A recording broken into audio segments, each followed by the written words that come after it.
A new piece in HuffPost delves into the many struggles facing Justice Democrats, the progressive group that endorses progressive candidates and gets quite a few people elected, at least in the past. The ladies of the squad are Justice Democrats. Jamal Bowman is another example of a Justice Democrat.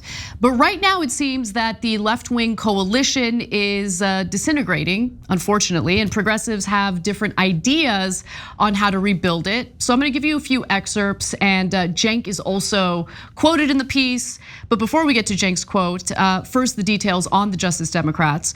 Just over 6 years since its founding, Justice Democrats' opposition is more organized while its mission is more muddled and its coffers depleted. Faced with a shortage of funds, the group laid off 9 of its 20 staff members in mid-July, a move that took many prominent progressives by surprise. And they seem to be returning their main focus back to electoral politics and away from advocacy on policy. Except it should be noted that the Justice Democrats have not yet announced any endorsements of primary challengers, of candidates in open seats. And that is a stark change from what they did previously. Previously, like the whole point is to primary corporate Democrats in Congress, and they, again, have yet to endorse any new candidates. And I'm curious what you think about that, Cenk. Yeah, look, when we started Just Democrats, and yes, we started Just Democrats, and by we I mean both me and the co-founders like Shavkat Chakrabarti, and yes, Kyle Kulinski and Zach Exley. But also we, as in you guys, the audience, you gave literally millions of dollars to start this group. And we launched it here on the Young Turks. And we were all very clear. You have to challenge the establishment. That's the whole point of this organization. And in the first cycle, we ran 78 races. Zach's original idea, he's one of the co-founders, was to run 435 or 535 races if we could, right? Now that was too ambitious, but I loved him for it, and it was the right way of thinking about it. And then we only won 4 out of the 78, but you'd get a lot of ha-ha out of that. Oh, your winning record's not that good, your winning percentage, etc. But that was a hell of a 4. AOC, Rashida Tlaib, Ilhan Omar, and Ayanna Pressley, and they made a giant difference in the beginning, right? So we were going in the right direction, but then the organization, for some reason, started worrying about their winning percentage. And then they started running less and less people. And they started running them in only super blue districts because they thought that that was more winnable. That's fair, it is more winnable in super blue districts. But we gotta scare some people in purple districts, otherwise we can't get their votes in Congress. Because the point isn't to get AOC elected or any one of these people elected. The point is to pass bills, right? To pass policy priorities for progressives, but along the way, both the legislators and the group, unfortunately, lost their way and they took their eyes off the prize. I have more on that in a second. In fact, okay, so this is a perfect time to mention one of the biggest obstacles for the organization at the moment, which is fundraising. So I'm gonna give you the quote. Alexandra Rojas, who is the Justice Democrats executive director, told HuffPost, quote, "We are vulnerable to sudden changes in grassroots giving. The ebbs and flows for us are bigger." Now remember, Justice Democrats, they take small dollar donors, grassroots money. And this is my speculation, but you're going to get less funding from grassroots donors if they feel that you are not delivering for them. So I'm gonna give you a few examples. When there are headlines about Representative Alexandria Ocasio-Cortez voting present when she should have voted no on an extra $1 billion for Israel, right? That's on top of the funding that we already provide for Israel every single year, billions and billions of dollars.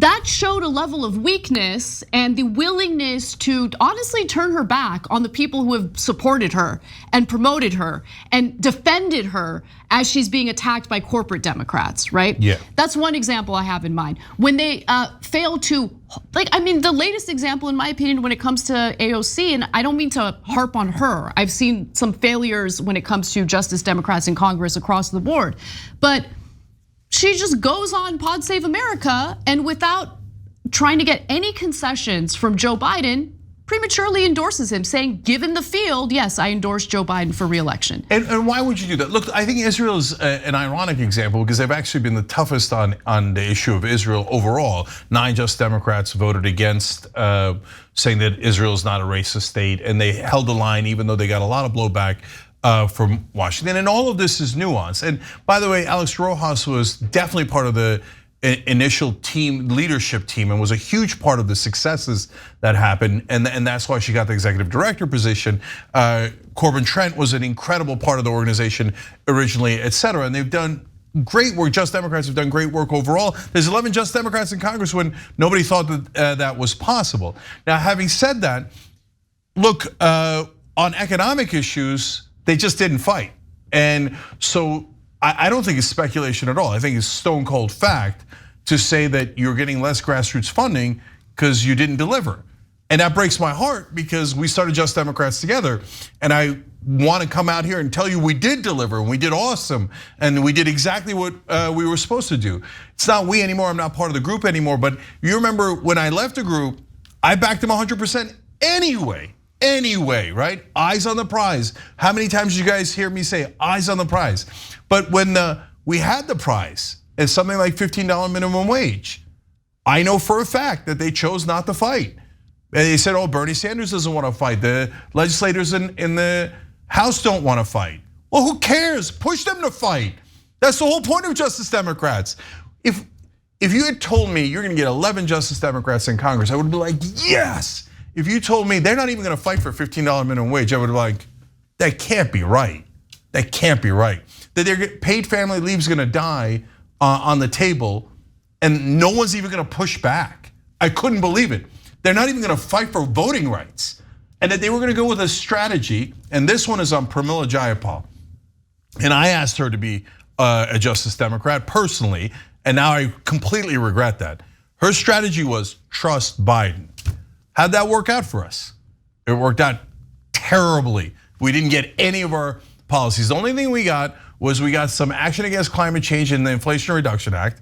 But then Biden's like, hold on, it seems like I'm helping you a little bit. Psych. Instead, what I'm gonna do is totally neutralize that by allowing drilling everywhere, including the Willow Project in Alaska. I'm gonna give Joe Manchin a pipeline, even though he destroyed 85% of my agenda. I'm gonna gratuitously have more and more drilling. So that turns into a zero, and you didn't get anything else. And then you wonder why your funding dried up. Like they have these total excuses, and I gotta say, I talked to Daniel Morales who did that piece, and I just thought at the end that the piece seemed to emphasize, oh, well, golly gee, the great grassroots funding is drying up for everyone. It's not their fault. Well, why do you think grassroots is drying up? Because there's no hope left. Because we can't even get the bare minimum passed. We can't even get them to fight for the bare minimum. Don't pretend that $15 minimum wage was not the bare minimum. That voting rights was not the bare minimum. No progressive in their right mind can pretend that. And don't pretend you fought for it. You're on the record. You did nothing to fight back. I just feel that just based on what we can see publicly, there's a lack of strategy and a lack of, it seems like they don't really talk to one another or plan on what their plan of attack is, right? And in fact, there was an aide who spoke to HuffPost about this, and this is what they said. So this is a progressive senior House aide. We have huge champions like Bernie Sanders, AOC, Ilhan Omar, who are able to be successful political fundraisers, but movement-wise, we're not in a great place right now. And one House aide conceded that Justice Democrats aligned incumbents lacked cohesiveness and did not have regular group meetings with Justice Democrats.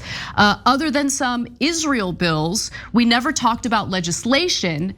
There's a perspective that people with Justice Democrats win their race and come to Congress and do their own thing.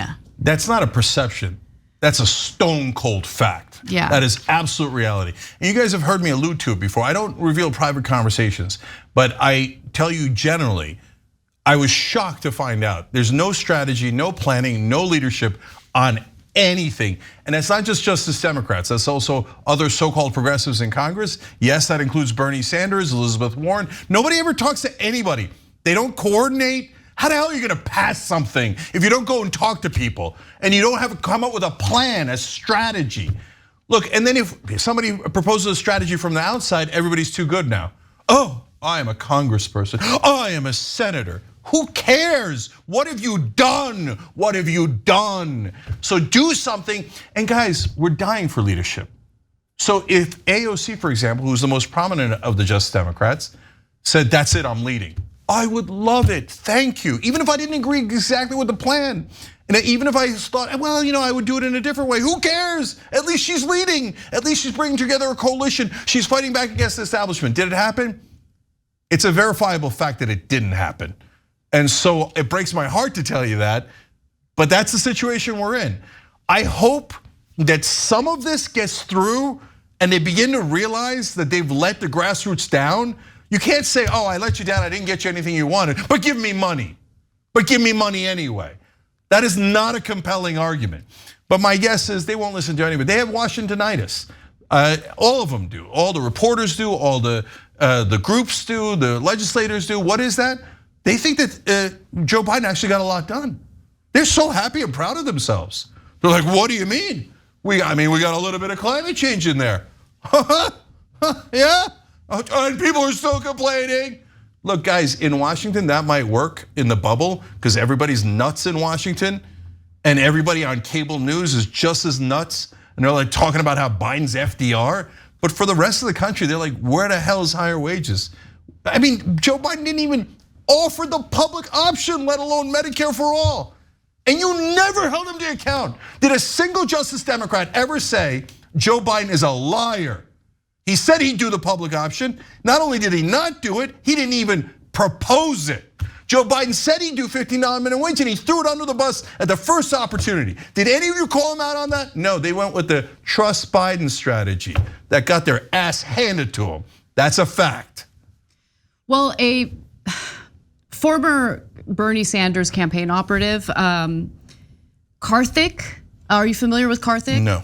Okay, so Karthik Ganapathy says that, well, it's really hard to challenge incumbent Democrats like in this particular time, especially with Biden's few progressive accomplishments, which makes it challenging, makes challenging the establishment feel less urgent.